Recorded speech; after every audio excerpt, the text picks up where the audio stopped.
What's up guys? This is Dan, your kasikat isdak, and today guys we are here at Pitos and we're headed to Agsungot. Yes, mo din ni si Loki, Huawei, og si Master nga Jacob, pero yung Master jud kan kami tolo kay Kuya man mi. And yes guys, mag-enjoy mo sa kaning ride namo today and make sure to subscribe. So yun na nga mga kasikat, papunta na tayo sa ating destination. At saka sorry nga pala kasi mayroong technical error yung action cam ko, so medyo na-cut at hindi na-record yung first ride part natin. Kaya medyo skip muna tayo, di ba? So sorry talaga. Pero don't worry kasi mayroon ding next time, di ba? Punta tayo dito next time. So yun, tsaka mamaya pag babalik na tayo sa city, kumain muna tayo ng sugar or any pangpataas ng sugar kasi yun nga baka magka-hypoglycemia tayo. Ayaw natin yan. Carbs. Pero wag naman sobrang carbs kasi bibigat tayo dyan, at saka we will become very very healthy. Yung cute, very cute, sabi nila na cute, wag kang maniwala dyan. Pag sinabi nilang cute ka, mataba daw, diba? Halangan, gwapo, sexy, yun binibilib mo. Hindi, joke lang guys, biro-biroan lang to kasi yun nga, mutan yung pagod. Kasi nituyop ko sila ha. Sad. Niuli na lang. Niuli ba? Ay, uli na tabay, layo pa man di ay. Unsa siya. Uli na to. Uli na tabay, basin layo pa man di ay. Ayaw sad. Yun yung reaction daw nila. Helpful jud ang cycling pants, no? Oo. Dili Okay. sakit sa kuan. Nya kuan bagi kung sa pad. Nya kuan kanang dili magana ana ba sa hangin. Oo. Kaya nga guys, mag-invest kayo ng cycling ano ba to?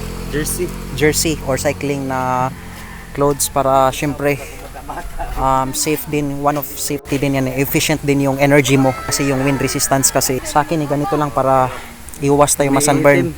Team na ako. Yun nga, yung skin ko is very sensitive, dali akong umitim. Tsaka pag umitim ako, parang yung red diretso na sunburn, masakit. Sensitive pala eh. Sensitive. Yung sayo, Hindi ra. sanay na. Sanay na. Mayroon ng mga immunoglobulins. Hindi ba? Adjust na yung DNA ko. Adjust na yung DNA, yan yung mga Tony Stark. Yun nga pala, shoutout kay Pals May. Yun, shoutout sa'yo kay Gapfar. Soon, magka-rides din tayo dito sa Cebu City, so kamusta? I survive. Guys, mayroon pa tayong first trial dyan. Uwi na lang kami. Ito nga guys, yung lake papunta sa Egypt. So yun na nga mga kasikada, medyo umuna muna kami kasi yun nga nag-rest pa sila ni Huawei at saka si Loki. So sabi namin na doon kami maghihintay sa taas. At saka medyo pagod na rin ako kasi yun nga galing pa ako sa gym, so masakit yung paa ko talaga. So yun nga kinaya ko lang kasi for adventure na rin at saka training ko na rin ito. So yun, let's go!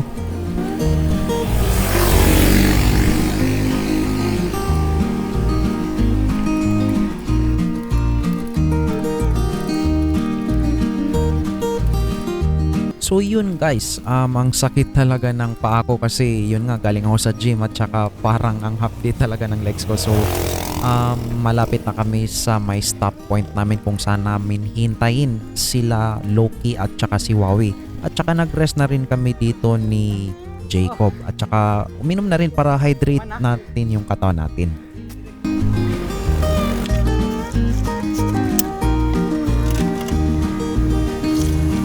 At yun nga mga kasikad, umuna kami ni Jacob dito kasi hindi kaya ni Loki at si na Huawei umakyat dyan. So parang nabudol sila. Okay lang naman din kasi first climb nila, so okay lang, di ba? So kasama yan sa training. Ako nga beginner pa lang ako, so yun, pinupush ko lang yung sarili ko na move forward kahit napakasakit, di ba? Lalakas ka rin yan. Actually, mahirap talaga yung pag-akyat dito kasi yun nga, once a week lang ako umakyat, busy din sa school, and kaya ito yung source of stress relief ko kasi yun nga, yung hormones, happy hormones na sabi nila na endorphin. Sana in the future, mas marami yung makaka-rides dito. So, see you later. What's up guys? So, here we have again, nandito na sila Huawei at saka si Loki. Yun, So, Lucky, anong masasabi mo sa first climbs and long rides mo? First timer dyan, huwag mo subukan. Don't try this at home. Don't try this at home. Focus nyo muna sa city rides. Kasi grabe, pagod talaga.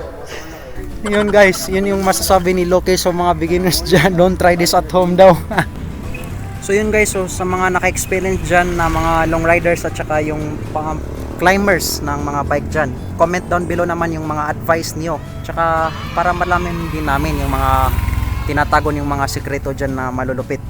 Meron pang last, haba-haba pa pero mas okay na lang kaysa kanina. Kanina nga guys, nag-picture-picture tayo dito.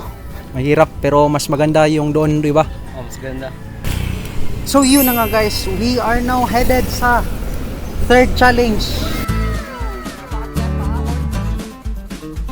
So ito na guys yung mga pinakahinihintay natin ano. So ito yung paahon na naman. So actually guys, ang sakit talaga ng legs ko dito. Sobrang sakit talaga to the point na nag-rest na rin ako.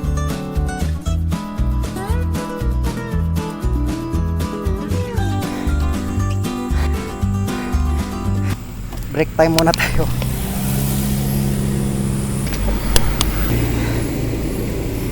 So ano guys, let's go.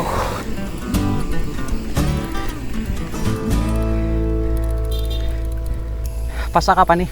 Oh, last na nasaka niya ang padung na dito sa katong ato ang tambayan kay normal na siya. So yun nga guys, no, nakasurvive tayo. Kanina malapit ako mabudol, nag-rest lang tayo tapos hindi ko pinush yung bike natin para syempre kasama sa challenge natin. Nasa Agsungot Road tayo, sabi ni Jacob, at saka malapit na tayo sa Mabini. Ay sorry nga pala, hindi ako nakasupply ng mga stickers ngayon sa mga bike shop kasi out of stock tayo ng stickers ngayon. Maraming salamat sa sumusuporta, yung kumuha ng stickers. Appreciated ko talaga yan. Hard work ko din yan kasi yun nga, one by one kong nag-cut. Yun, maraming salamat. Sana po patuloy rin yung suporta nyo hanggang sa huli. Kaya natin to mag 1 million subscribers. Dito na si Wowie at saka si Lucky. Hinihintay natin. Congratulations nga pala. Malapit na tayo sa ending. Oo, 20 minutes na lang, di ba? 20 minutes. Oo. Ay, dito may mahuwat before maliko. Na may liko dito, kaisa. Yeah, dito may mahuwat sa tumoy. So mauna kami, tsaka yun, para maabot na din tayo sa destination natin ng maaga, tsaka makauwi din tayo ng maaga. Kita-kits na lang sa daan. So yun guys, the reason na umuna muna kami kasi yun nga, ayaw namin maabutan ng gabi or dilim. So wala pa kaming dalang lights or any visibility. So hintay na lang namin sila sa taas. So let's go!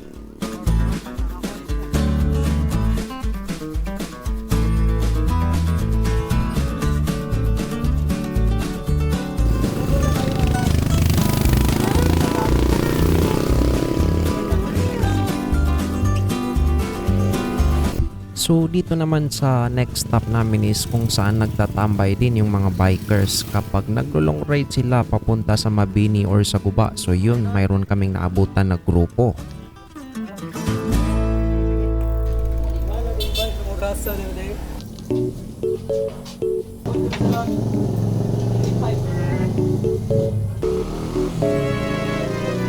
So nandito na tayo sa Agsungot, papunta doon. Left side is Guba and going here, right is Mabini. So destination natin is punta sa Mabini. Yun yung end goal natin. Destination, tambay muna ng saglit kasi saglit lang kasi baka abutin tayo ng dilim. Tapos simba ko, wala tayong light, hindi tayo visible sa daanan. Delikado rin ano. So safety is our number one priority. While hinintay natin sila, ay bike check natin muna yung bike ni Jacob. Ito yung Redley Phoenix Classic noong 2016 ba ito? 2018, ganyan. Internal kidling. Internal na ito. At aero na rin. Set ko, Ultegra. At yung crank ko, Tiagra. Tiagra. Ultegra din. Ito, yung FRD. Oh. Tsaka cogs mo 11 to 28, di ba? Opo. Shimano RS10 to. Daming putik dahil maulan kanina.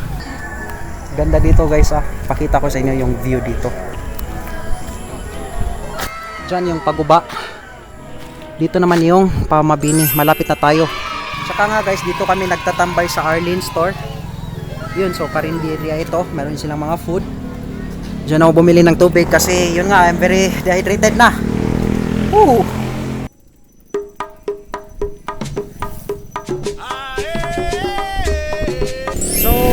nga guys, malapit na tayo sa Mabini. Less than 20 minutes na lang daw, or yan, less than 20 minutes. Medyo rough yung road dito. Walang dapat katakutan. So konting challenge yan lang yan guys.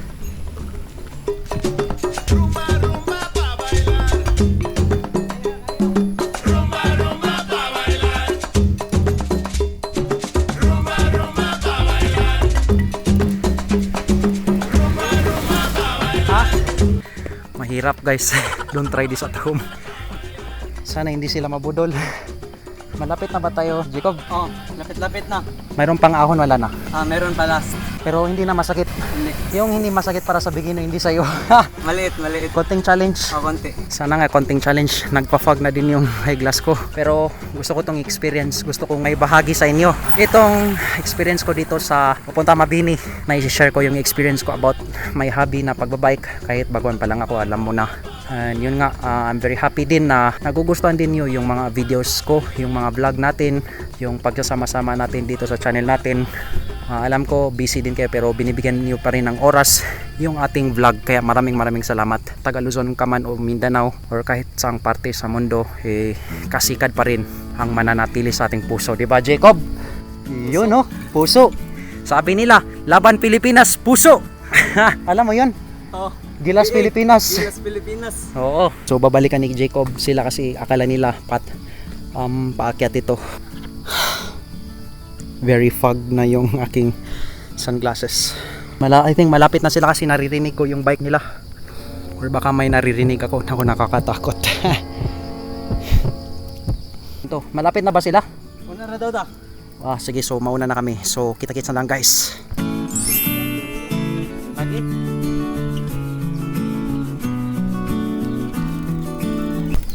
So saan na tayo papunta sa bahay ni Rizal? Hindi, sa Mabini. Mabini na ito. Patungo na, magsulot tayo ito dito. Pero doon, Mabini na. Mas maganda yung view, di ba? Yun si Polgoso. Kilala yan ni Marian Rivera.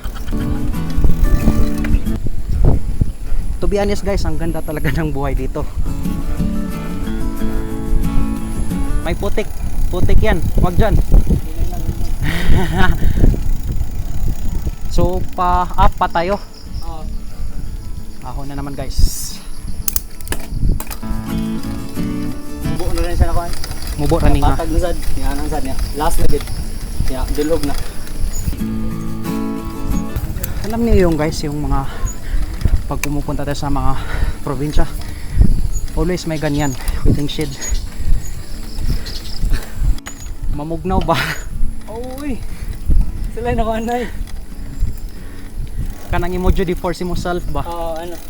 Diri ta magwat? Dito na ko sa may patag. Na may patag din. Okay. Na last na sakta dito.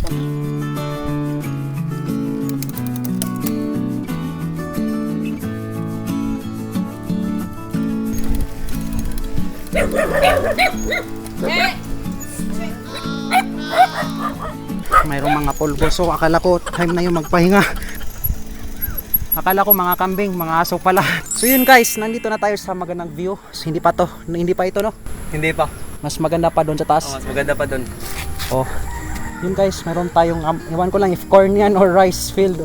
Iwan ko. Basta yan, maganda dito. Nakaka-stress relief. Sana all, di ba? Mayroon pang konting swimming pool dyan. Yun, ang ganda mag-trail dito pero no kasi may mga plants. Diba, respect natin yung culture nila dito, yung attitude nila dito kapag nasa bagong lugar tayo. Number one priority natin, safety at saka respect the place. Huwag tayo magtapon ng inibasura, huwag tayong dumura ng kahit saan. Respect lang talaga yung culture nila dito. Kaya hintayin muna natin sila Wawi at saka si Lucky kasi naiwan sila. So, kita-kits na lang later. So yun na nga guys, nagkita-kita kami ni Wawi at saka si Loki at saka ito yung entrance mismo ng Mabini. Yun, so naabot namin successfully. So malapit-lapit na kami sa destination namin. Tsaka meron din mga aso dyan so kailangan slowly lang talaga, wag mo silang iratol. At yun, let's go.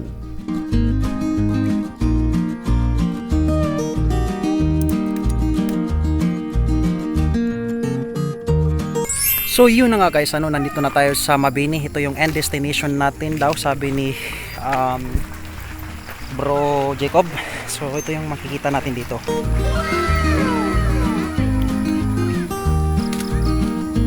So yun nga, dito ko natatapusin yung episode natin. Maraming salamat nga po pala sa lahat ng patuloy na sumasumaybay sa ating channel. At saka shoutout na din sa lahat ng nagpapa-shoutout. And also yun yung Cebu City. Malayo-layo na pala tayo, di ba? Iwan ko if makikita dito. And again, this is done here Kasikad Bisdak. See you in the next videos. Maraming salamat po and daghang salamat. Peace mga kasikad.